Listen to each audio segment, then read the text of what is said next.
Friends, welcome to the channel Suman shorts. आज हम बात करने वाले हैं कुछ बड़े चेंजेस के बारे में जो इमिग्रेशन, रिफ्यूजी, सिटीजनशिप आईआरसीसी ने अनाउंस किए हैं, जो नवंबर महीने से लागू होने के लिए जा रहे हैं। अगर आप कनाडा में स्टडी, वर्क या फिर पीआर के लिए प्लान बना रहे हैं तो ये वीडियो आप लोगों के लिए बेहद ज़रूरी होने वाली है। तो चलिए बिना देर के शुरू करते हैं। क्या बड़े चेंजेस आए हैं, कैसे लोगों को फ़ायदा होगा।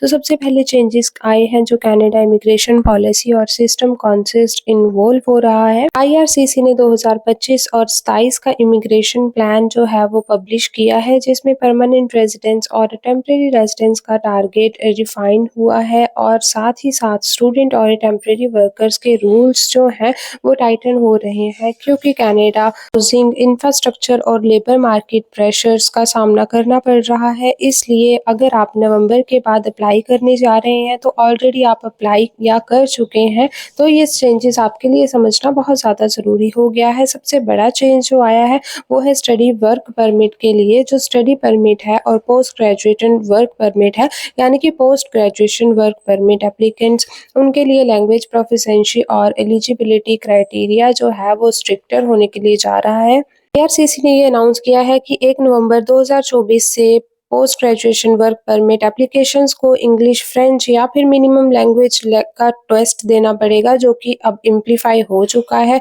यूनिवर्सिटी ग्रेजुएट को CLB 7 के ऊपर का लेवल वो प्रूफ मांग सकते हैं। साथ ही साथ स्टडी परमिट्स जो प्रोविंशियल नॉमिनी PAL है तो उनकी रिक्वायरमेंट अब बढ़ चुकी है, उसका एक्सटेंशन भी अब बंद होने वाला है। यहाँ पे टिप देना चाहूँगी मैं इंडियन स्टूडेंट्स के लिए। तो अगर आप नवंबर में अप्लाई कर रहे हैं, आप अपनी English, French language CLB score को रिव्यू कर सकते हैं। अपना कॉलेज जो है वो रिव्यू करके पूरा इंटरनेट पे सर्च करके फिर ही लें।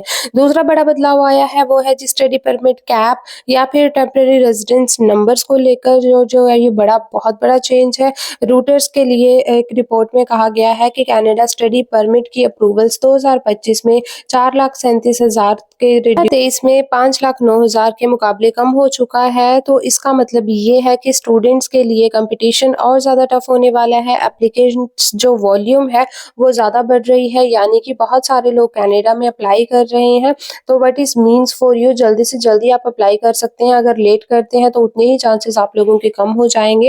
एप्लीकेशन फाइल को स्ट्रॉन्ग बनाइए, डॉक्यूमेंट प्रूफ, लैंग्वेज टेस्ट को और फाइनेंशियल प्रूफ्स को अपनी इन्विटेशन के लिए सब कुछ रेडी रखिए। अल्टरनेट प्लान सोच कर रखिए। अगर स्टडी परमिट जल्दी नहीं मिल रहा तो बैकअप के लिए आप अपनी तैयारी कर सकते हो। थर्ड जो चेंज आया है वो आया है जी सबसे बड़ा इकोनॉमिक चेंज कैटेगरी के लिए, क्योंकि ये चेंज जो है वो आईआरसीसी ने 2025 के लिए परमानेंट रेजिडेंस का टारगेट जो है वो फिक्स किया है, जिसमें कहा है कि 3,95,000 लोगों को 2026 तक और 3,80,000 लोगों को 2027 तक PR मिलने के चांसेस है। इसमें कि इकोनॉमी क्लास में स्किल्ड वर्कर्स आते हैं। इस कैटेगरी का सबसे बड़ा फायदा होने वाला है, क्योंकि स्किल्ड वर्कर्स के ऊपर कनाडा बहुत ज़्यादा बड़े लेवल पे काम कर रहा है। इसका मतलब ये है कि अगर आप कनाडा में PR के लिए अप्लाई कर रहे हैं तो इकोनॉमिक पाथवे के थ्रू आप कंपटीशन ज़्यादा मिलेगा और स्ट्रेटेजिक प्लान बनाना पड़ेगा।